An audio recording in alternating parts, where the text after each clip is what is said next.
dear people. God bless you all. Here I am again in Pills for Your Soul. And today we'll be talking about excuses that paralyze you.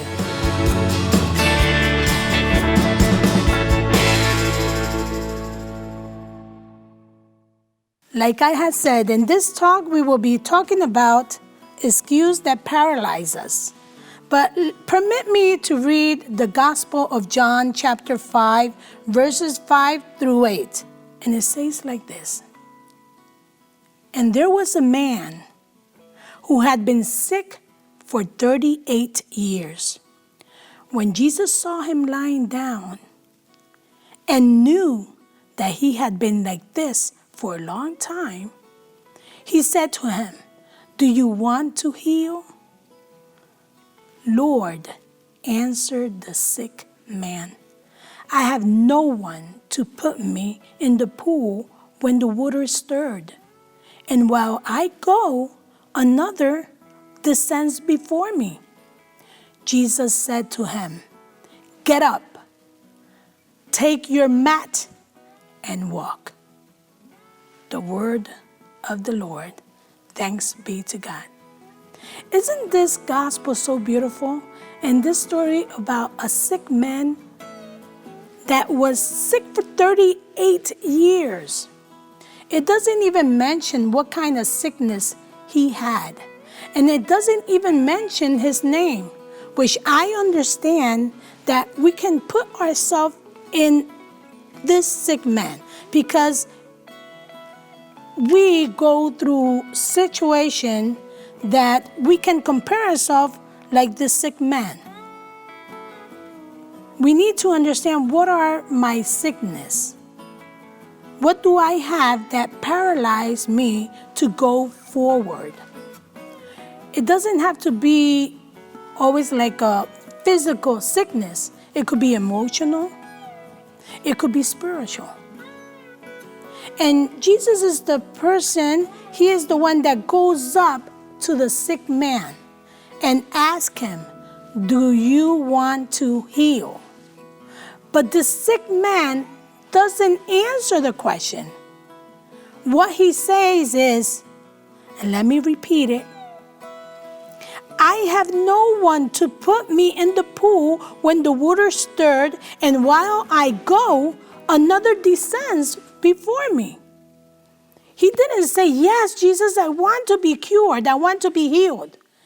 He gives the excuse why he is not healed. In this situation, if we put it in our own life, we also have so many excuses that paralyzes us from being closer to God. I want you to meditate and do like an examine of conscience. What are those excuses that paralyze me from my relationship with God? Is it about prayers? Do I put excuses when it's time to pray? Like, I don't know how to pray. Remember the other pill for soul, the last one that I showed and I explained about the 5 steps using the hands of how to pray in a simple way. Because there shouldn't be excuses to say that I do not know how to pray, that's why I don't pray. Because prayer is about conversation with Jesus Christ, with God. Like when you talk to a friend. So then, instead of making excuses that I don't know how to pray, that's why I don't pray, then we paralyze our own soul, our relationship with God because of those excuses.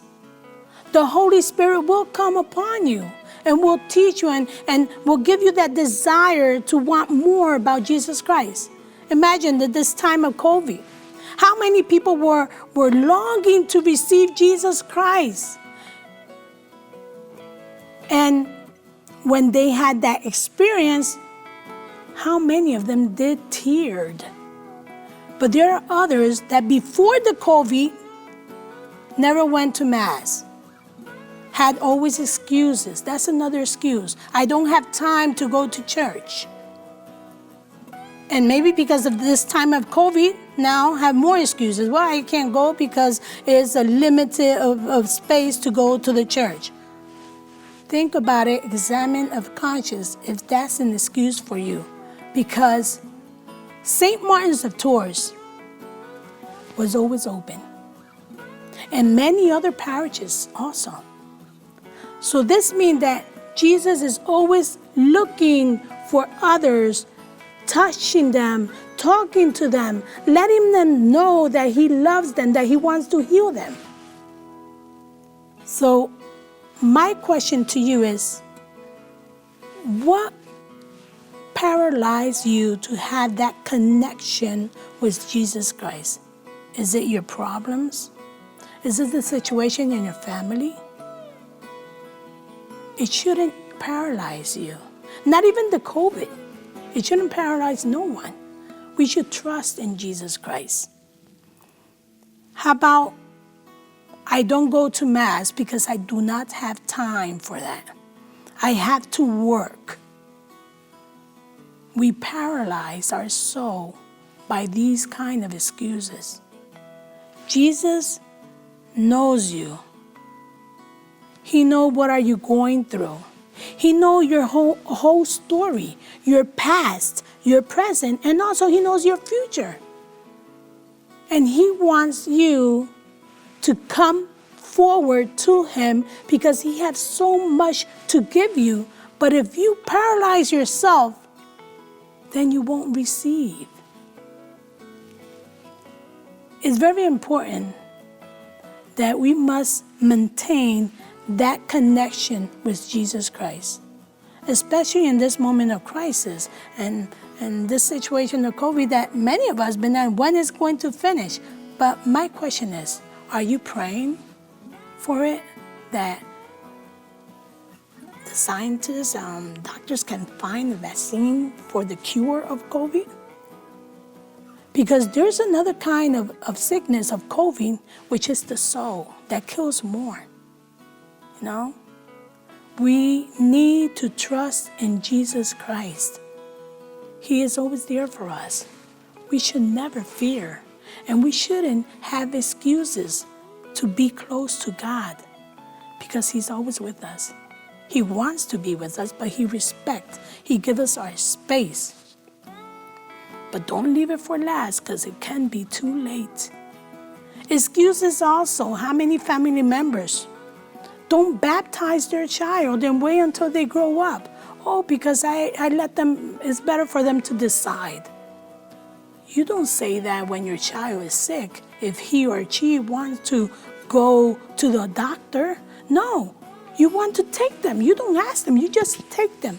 Why? Because you're worried. You don't want your child to be sick. How about the health, the spiritual part?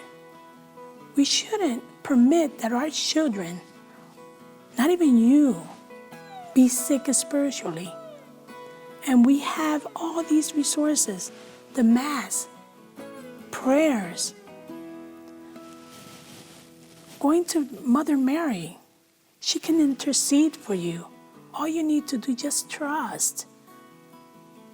It's so sad when you hear many people say that I stopped going to church, I stopped praying because I went through this difficulty and I understood that God didn't listen to me. Yes, God did listen to you. Even in that sad moment, in the moment of crisis, he's there for you. But you need to learn how to listen.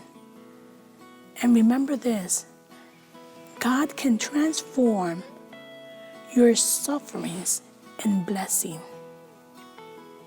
Look what I'm saying. God can transform your suffering, your sickness in blessing. All he wants from you is let him work in you. Another excuse that I've been hearing is about taking your child to catechism, registering them. And it's so sad because we say the world is so evil. There's many things going on, bad things. But I would say this. If you put the seed of love and faith in your family, in your home, and you teach your child, and you also feed yourself spiritually, then the world can change. All it needs is your yes to Jesus Christ. When the family is healthy, spiritual healthy, the world can be healthy. But it depends on you. You are part of a family, and Jesus needs you, and He wants to heal you. Right? Another excuse that we may even put is about, well, I'm not married by, I'm married by civil marriage, but not by the church, the Catholic Church. Oh, it's better like that. I'm fine. I don't need it. Ooh. We all need to be in the grace of God. And if there isn't no obstacle for you to live in the grace of God, being married by church, then don't hesitate. Come up, speak to a priest, or even to me, or a leader of the church. I want to get married by church. And that would be a big blessing for you and for your whole family. So, my dear people that are listening to me, when I talk about what paralyzes you to keep you away from your relationship of God, make an examine of conscience and ask yourself, what kind of excuses I am making that doesn't permit me to grow in faith, to grow in love, to grow in hope. And change those excuses to willing to be fed by Jesus Christ, praying to Mother Mary. She can intercede for you. Praying in family, at your home, praying at the church, going to Mass, putting your children in catechism, registering them. And you'll see how your life can be changed and how your family will be blessed. But it depends on you. This man had an excuse that he had no one to put him so that he can be healed. But Jesus said immediately, come, and said, take up your mat and walk. The grace of God makes possible the impossible. May God bless you, and do not put excuses and paralyze your soul. Trust in the Lord. May God bless you.